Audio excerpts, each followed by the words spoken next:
How many times have you written a riff, you like the riff, but you don't love it, and you're tempted just to throw it in the can? Like, I'm just going to start over and do something new. Don't do that quite yet. I want to go through 5 different strategies you can use as a riff writer, as a metal songwriter, because it's what you are, okay? It's who you are. But we're going to go over 5 really simple tactics that you can add to your riffs, to any riff, and I think it's going to make you love it instead of just like it. So we'll start out with just a simple riff. This is going to be a series of just basic power chords here.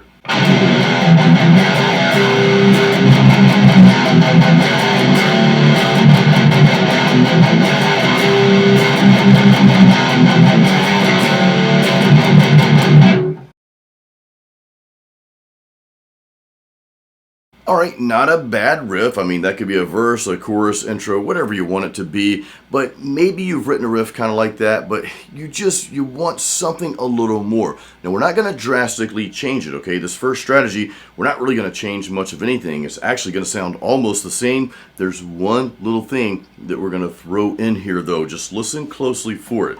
Remember, I'll give you a hint. Remember, we did downstrokes all the way through the initial riff, so listen to something a little different here, okay?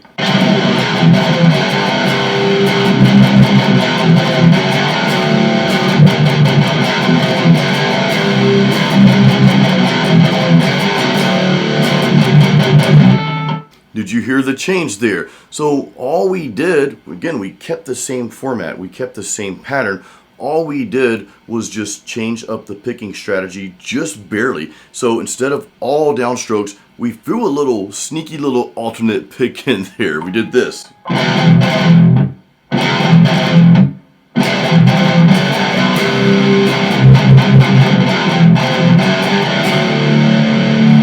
And that was just enough to change it to where I kind of like that better than what I did the first time around. Now, another little tip on top of a tip here, you could play it the normal way, the original way the first time around, and then maybe the second time around add that little, that little alternate pick in there. Let's hear what that sounds like real quick.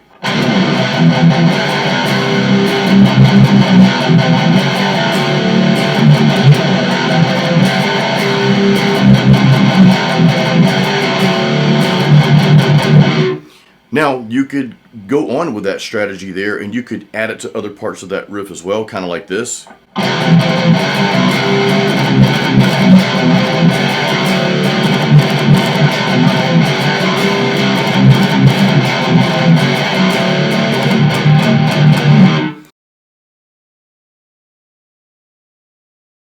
Let's move on to number 2. Real quick, the last one is going to be my absolute favorite, so make sure you hang around for number 5, and I've got something else for you after the lesson too. So, the second way, I'm just going to play this real quick, okay? We're going to make something up.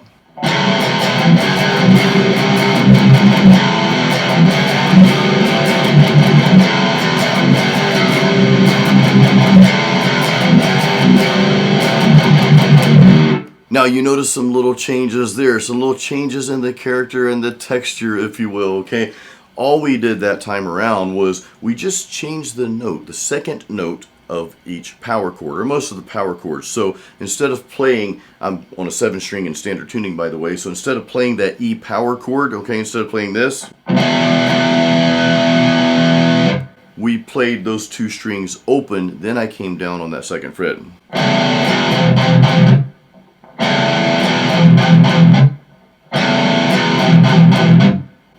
We use the same strategy for the other notes that we played, the other power chords that we played there, which would be your C and your D, okay? So for the C and the D,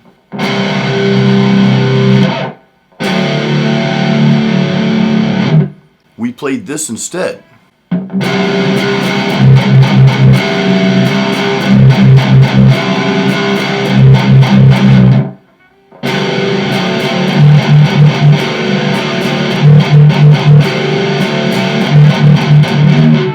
Again, all we did there was just change that second note to each of those power chords, and again, that just gives you another sound, almost another feeling to the song.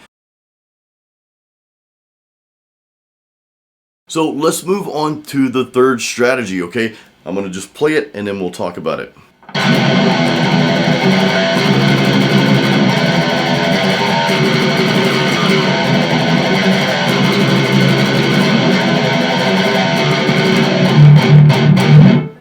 changed the picking strategy again, but this is a little bit different from number one, from the first strategy we talked about, because this really changed the entire style of the riff. Now, sometimes that can be a great thing, sometimes maybe not, but it's all about trying different things. When you're not satisfied with that riff and you're like, you know it's missing something, it's all about trying some different strategies, okay?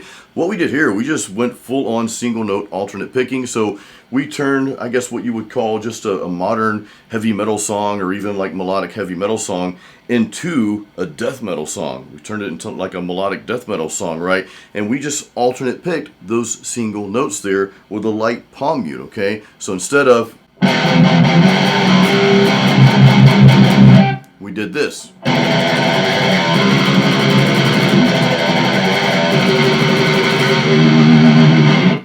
Again, it changed the entire feel of the song, almost changed the subgenre of the song.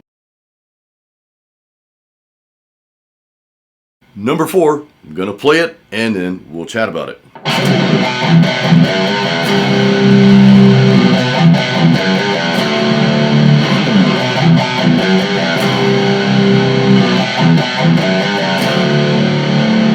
Now we actually threw in 2 strategies in one there, okay? Instead of playing just the power chords, we did 2 things. We kind of chopped it up a little bit, so we went back and forth between 2 strings with a palm mute and playing those single notes between, in this case, the E and the A string. And it doesn't matter, guys, by the way, it doesn't matter if you're playing 6 string or 7 string or whatever you're tuned to. The thing I want us to grasp are the strategies that we're covering, the concepts, okay? I want you to try these different things, not necessarily playing what I'm playing, but try the strategies on the riff that you just came up with, or the next riff that you're going to write, or when you sit down to start writing. I just want you to go through some of these things, okay? You can come up with all kinds of ideas, and that's what this is all about. So we went back and forth between those strings, making those single notes, chopping it up a little bit. The other strategy we used is, we've been kind of busy this whole time with either palm muting or moving the fingers around, so we just let those power chords, those last 2 power chords on each part, right? Which in this case on the 7 string is that C and that D. We let those ring out. So we got a little busy in the beginning here, and then we kind of laid back a little bit. Now, I want to just elaborate just a little bit more before we go to my favorite strategy that we're about to talk about next. This is one of those things that you want to kind of feel where the song is going, and sometimes when you want to highlight something else, like maybe there's a really powerful vocal line or lyric that you want to put in there, so maybe you just let those power chords ring out so that other part of the song, whether it's the vocals, whether it's a bass line or whatever it may be, can shine, okay? So the guitar's kind of busy at first, right? Then we back off a little bit by letting that power chord just ring out. And what we're talking about here, guys, is songwriting dynamics, okay? It's not just onslaught all the way through. It can be, there's nothing wrong with that, right? But it's also not laying back all the way through. It can be that too, okay? But this is the dynamics of when you want certain things to shine in your song. Maybe you go full force at some parts, maybe you pull back at some parts if you want something else to shine. So that's just something to think about when you're writing your own music. All right, time for number 5, and this is going to sound a little different.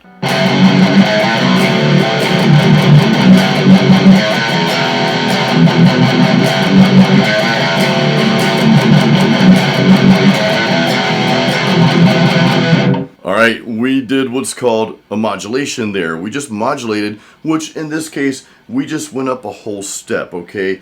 Went up 2 frets. So I played the exact same thing, but just played it a whole step up.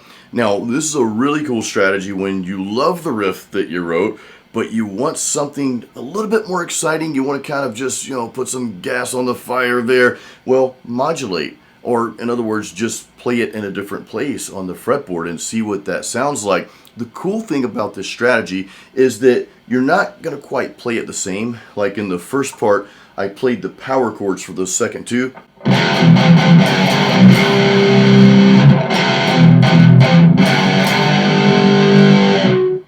In this riff, I didn't play the power chords. I chose to play the single notes. It just sounded a little bit better, okay?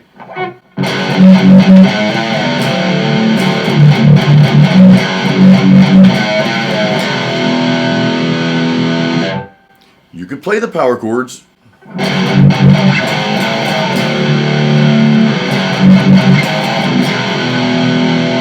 Again, this is where you have to come in and say, well, what fits the song best? What fits the feel that I want the listener to feel and hear when they listen to this part of the song? So that's one of those decisions that you make. But again, that's why we're going through all these different strategies. But modulating, this is what can make a song really powerful. If you think about a lot of I'm going to throw the 80s ballads out there, okay? Think about those types of songs, or any kind of really uplifting and inspiring, something that really just fuels the fire, like I said before.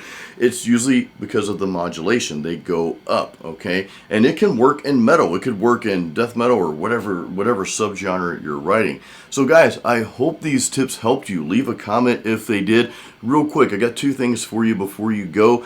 Since we're talking about songwriting tips here, I want you to check out Metal Songwriters Forge. We have a link. This is a course, link in the description. This is a complete metal songwriting course. We don't just go through the riffs in this course. We actually go through lyrics, lyric writing. We go through melodies. We go through, well, key changes in riffs. We go through the bass parts. We also even go through the drums, both using programmed drums and also recording real drums. And we got a lot of other tips that go along with songwriting. And I want to just preface, we're not teaching you how to write a song. We're just sharing some ideas, kind of like this video. There's no right or wrong way. There's only your way. But we just kind of help you get to your way a little bit faster. So check out Metal Songwriters Forge in the description. Of course, most of you watching are guitar players. If you want to learn more riffs, we also have a course that I created called Metal Riff Master. Those are different riffs using different methods, some of those riffs in different keys. I'll leave the links to both of those courses in the description of this video. Again, guys, I hope you enjoyed this video and you got something out of it. Leave a comment with any questions. And as always, create your own sound.